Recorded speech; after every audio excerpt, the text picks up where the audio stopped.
it is time we discuss different scan types that we can do with Nmap. Now, Nmap is a huge tool, and it offers many different types of scans that we can perform, and we will be covering just some since there are a lot of them. However, at the end of this video, I will give you a really good tip as to how you can really master the Nmap tool. Talking about different scans doesn't necessarily mean that we will get different results. Matter of fact, many of these different scans will give us the same result. And in this video, I'm going to explain exactly what the differences are between certain scans.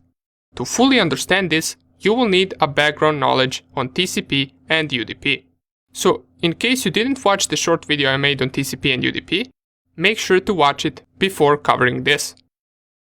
Let's start with the first type of scan, and that scan is called TCP SYN scan. Let me open the terminal.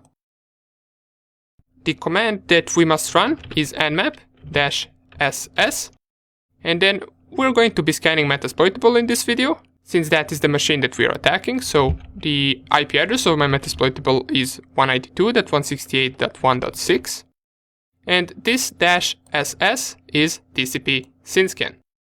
SYN scan is probably the most popular scan in Nmap. It can be performed quickly, scanning thousands of ports per second on networks that aren't protected by a firewall. And the reason why it is called a SYN scan is because it never really opens a full TCP connection. You only perform the first step of three-way handshake, which is sending SYN. And the way it works is, if the target sends SYN-ACK back for a certain port, that indicates that that port is listening or it is open. Target can also send something called RST, which stands for reset, which would indicate that the port is closed. In case it doesn't give any response back after several tries, port will be marked as filtered.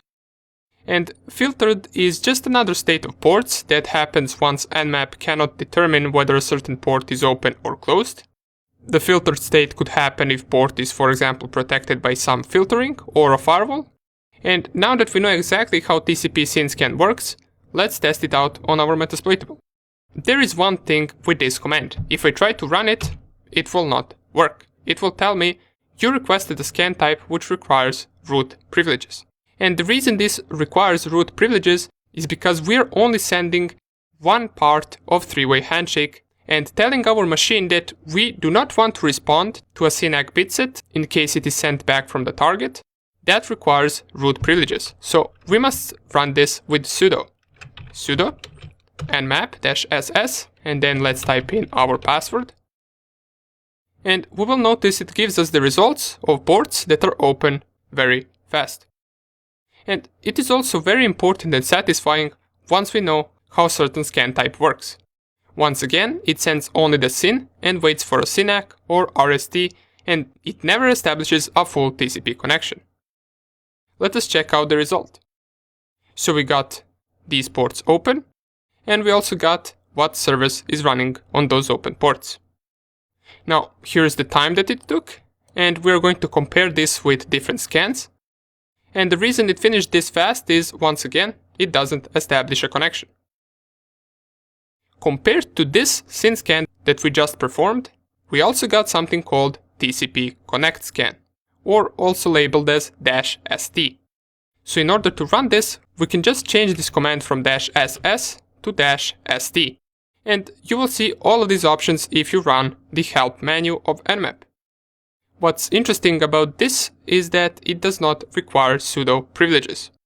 And the reason it does not require is because it performs a normal TCP three-way handshake connection. So the only difference between this and previous scan is that TCP connect scan establishes a full connection. The important part here that you should remember is that this scan will leave much more trace that you performed an Nmap scan on the target machine, and it is easily detected. That's why once you can run Nmap as root, usually SYN scan will be a better option than the TCP connect scan. Nonetheless, let's test this one out so we can remove sudo, as it does not require root privileges. And you will see it also finishes relatively fast. The output will be exactly the same as with the SYN scan, but Sometimes it could take a little bit longer than the SynScan since it is performing a full TCP connection. And even though we got the exact same result, which are just the open ports and the services that they run, now we know how both of these scans work. And now you know that, for example, this scan is much more detectable than the SynScan. Or you can say that it just makes more noise on target machine. The last scan that we're going to cover, and keep in mind these are just some of the scans, and I will show you where you can find the rest of them and possibly test them out if you want to. But the next scan that I'm going to cover is pretty unpopular, and that is the -SU scan, or also known as UDP scan. The reason why it's unpopular is because many services on the internet run over TCP protocol, as we already know. Since UDP scanning is much slower than TCP scanning and more difficult, sometimes when people are developing security for their ports, they ignore the UDP ports. And this results in a mistake, as there are a lot of exploitable UDP services, and we should never ignore this scan just because it takes time. Let us test it out. This also will require sudo privileges, so let us type sudo nmap-su for the UDP scan and specify the IP address of Metasploitable. You will notice this scan will take time. You can check at how much % it is currently at by pressing the upper arrow key. So if I press upper arrow key, down here it will tell me it is currently at 3%. And I'm just going to leave this running while I show you the cool tip for the Nmap. So remember this, the key to learning Nmap in great details is not in reading its help menu, but in reading its manual. And to open the Nmap manual, you can open your terminal and type manual Nmap. And let me do this in a second terminal, so I will open it up, type man, and then Nmap. This man right here is shortened for manual. Press enter. In this file, it explains every Nmap option in great detail. Let us find different scan types that also exist, since we didn't really cover every one of them. Let's scroll all the way down to different Nmap scans.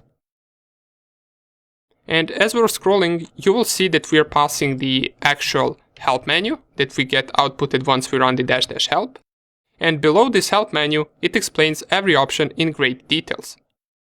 And as I'm scrolling, I came to this part, which says port scanning basics, and here are the 6 port states recognized by Nmap. And this is good to read, so we got the open port state, the closed port state, we got filtered port state, unfiltered port state, open and filtered, and closed and filtered. So if you want, read through this. It is really useful knowing once you get, for example, filtered ports, to know exactly what that means. And if I go a little bit more down, here they are. Here are the different scan types that Nmap has. So here is the TCP SYN-scan that we performed, which is -SS. Here is the -SD, which is full TCP connection scan. And down here you will notice, after the UDP scan, that we got different options as to how we can perform our scan. And you can read about each and every one of them and see when are they useful and how you can specify them. Here is the TCP ACK scan, here's the TCP Windows scan, and you will see there are a lot of them. There are also different options such as this scan flags, which is custom TCP scan, but this is an advanced option and we might take a look at this later on. Here is idle scan, echo scan, let's see all the way down, IP protocol scan, FTP relay host, FTP bound scan, and that would pretty much be it for the Nmap scans. So depending on your target and what you exactly want to get from this scan, you would pick one of them. So for example, if you wanted to discover open ports, you would use the TCP SYN-scan.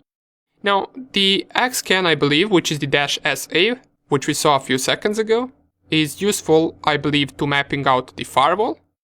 Just read through them if you have time, and you will discover how they work and when are they useful. So let's see how much percentage our UDP scan is at. So it has finished about a third of the scan, and we know that this will take at least 10 to 15 more minutes, so we're not going to wait this. And by the way, about the Nmap manual, you don't need to read that entire file, just it is good to know that it exists. So sometimes when you forget something or you want to check out if Nmap has some other option that you need, you can just open that manual and read until you find what you need. Nobody expects you to know everything inside of that file, but after some time you will start picking some of the commands up and memorizing them. Cool. We covered a lot in this video. The next two videos will be even more important. We're going to check how we can discover operating systems that our target machines run and what versions of services are they running on an open port. Which is, remember, one of the most important things that we want to find.